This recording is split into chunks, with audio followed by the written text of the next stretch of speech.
The European Union's frugal states have warned important principles ought not to be thrown overboard when leaders discuss the bloc's unprecedented coronavirus bailout.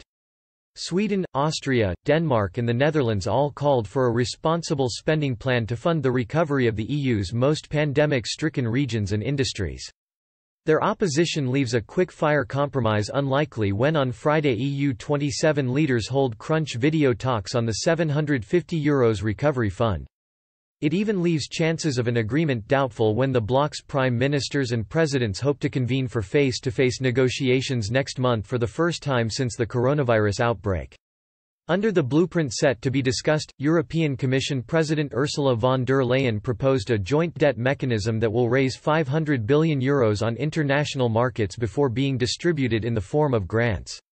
Another €250 billion will be dished out to member states in loans to help pay for economic impacts of their crippling lockdowns.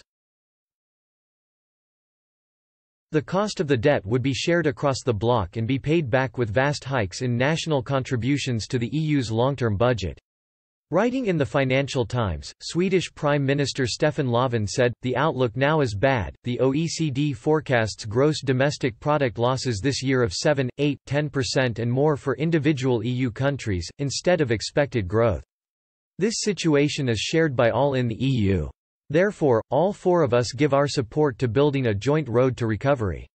But in doing that, important principles ought not to be thrown overboard. How could it suddenly be responsible to spend €500 billion of borrowed money and send the bill into the future?" He said that it would be taxpayers forced to shoulder the burden for recoveries in other European countries. With the cost of the rebuild not expected to be paid back until 2058, future generations will be left forking out for the Commission's plans for generations to come.